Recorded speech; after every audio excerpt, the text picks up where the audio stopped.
કે જ્યારે ઉદયપુર રાણાએ પોતાના દીકરીના લગ્ન એક નાનકડા રાજપૂત સાથે ગરાસિયા સાથે કરેલી, નાનો ઘોડો હતો, કેસરીસિંહ એનું નામ હતું.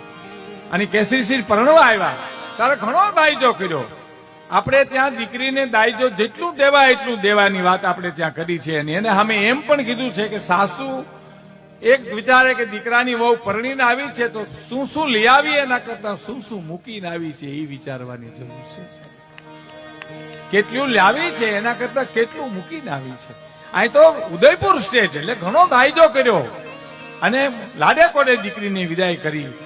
અને ખાનદાન કુટુંબનો દીકરો કેસરીસિંહ એ પરણી અને ઘીરે જઈને આમ હિંડોળા ખાતે આમ જે હિંચકે છે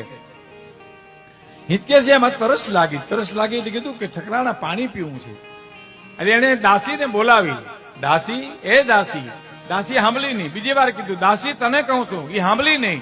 ત્રીજી વાર કીધું. પછી કેસરીસિંહે કીધું કે તમે જ પાણી ભરી લ્યો ને એમ. તો કે મારા બાપે એટલો દાયજો આપ્યો, એટલો કર્યાવર કર્યો, તમે મને પાણી ભરવાનું કહો છો?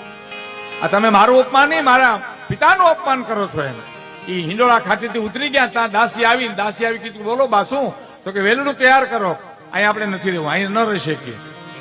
અને સાહેબ ઉદયપુર મહારાણાએ દીકરીને સવારે વિદાય કરી અને સાંજે દીકરી બા પાછા આવ્યા. કેટલો આઘાત લાગ્યો છે. આ બળદેવભાઈ નરેલા એ ભાવનગર કવિ રાજકવિએ કરેલી વાતો મહેશભાઈ ઉર્મી નવરત્નામાં પ્રસંગમાં કર્યું. એનો ટૂંકમાં હું સાર તમને કહું, અદભુત વાત છે. બળદેવભાઈની વાતો જ એવી હતી સાહેબ. અને મહારાજને કોઈ કીધું કે ભાઈ દીકરી બા પાછા આવ્યા એટલે તો એ વેલરામાંથી ઉતરીને કાટ પગથિયા ચડીને ગઢમાં જઈ અને બાને માતુશ્રીના ખોળામાં માથું નાખી દોવા બીધા. અને એને કીધું કે ભાઈ મને તમારા જમાઈએ અપમાન કર્યું છે. તો કે શું થયું? શું કે પાણી પીવું તું. મેં દાસીને હાથ પાડ્યો, દાસી સાંભળી નહીં. બીજી વાર હાથ પાડ્યો, સાંભળી નહીં. અને પછી એને મને કીધું તમે પાણી ભરી લ્યો. મારા મા પણ દીકરીના પ્રેમમાં તણાઈ ગઈ. ત્યાં સુધીની આ વાત છે સાહેબ. તો શું કરવું જોઈએ? તો કે તેડાવો અને મારા પિતાશ્રીની માફી માગે તો હું પાછી જાઉં. કાંઈ વાંધો નહીં. મહારાજને ગઢમાં બોલાવ્યા. અને ઉદયપુર રાણો તો સમજણનો હિમાળો હતો સાહેબ. એને ખબર હતી કે શું થયું છે. એ આવીને જ્યાં કીધું શું છે કે ભાઈ આમ બન્યું છે. એટલે એને ખબર પડી ગઈ કે મા પણ દીકરીના પ્રેમમાં તણાઈ ગઈ. તો શું કરવું? તો કે એને બોલાવો અને હું અને મારી મા દીકરી અમે જોઈએ એમ તમારી માફી માગે પછી જવાની વાત આવે એમ. તો કે કાંઈ વાંધો નહીં. હવે સાહેબ એનો વિવેક જોજો બાપુ. એને બે લીટી લખી. ચિરંજીવી કેસરીસિંહને માલુમ થાય કે થોડું કામ પડ્યું છે, જો તમે આવી જાઓ તો મને આનંદ આવશે. કેસરીસિંહને ખબર હતી કામ તો શું હોય છે, પણ ઉદયપુર સ્ટેજ છે જે મને ઠપકો આપશે ને એમાંય મારું કલ્યાણ છે, એમાંય મને લાભ હશે. ઉદયપુર રાણો તો મને કહેશે તો મારા લાભનું આ છે. ઘોડે ચડીને આવ્યા, દરબારગઢને દરવાજે આવ્યા એટલે કીધું કે કેસરીસિંહ આવ્યા.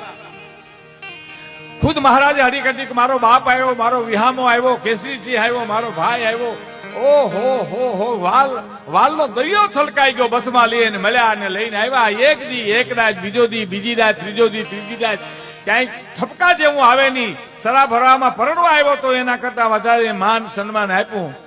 પણ કેસરીસિંહ વિચાર કર્યો છે કે બોલાવ્યો છે તો મને ઠપકો દેવા, પણ હવે હું રજા લઉં બે વેણ કહેવાય છે તો કહેશે.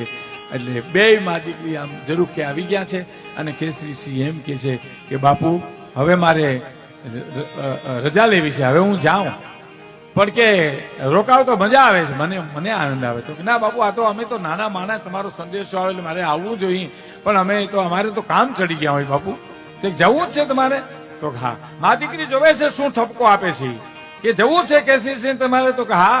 એટલે એની મોજડીઓ કેસરીસિંહની પડી ત્યાંથી ઉપાડી મહારાણા ઉદયપુર રાણાએ આવી અને પગમાં મૂકીને કીધું લ્યો જાવું હોય તો આ મોજડીઓ પહેરી લ્યો તમે.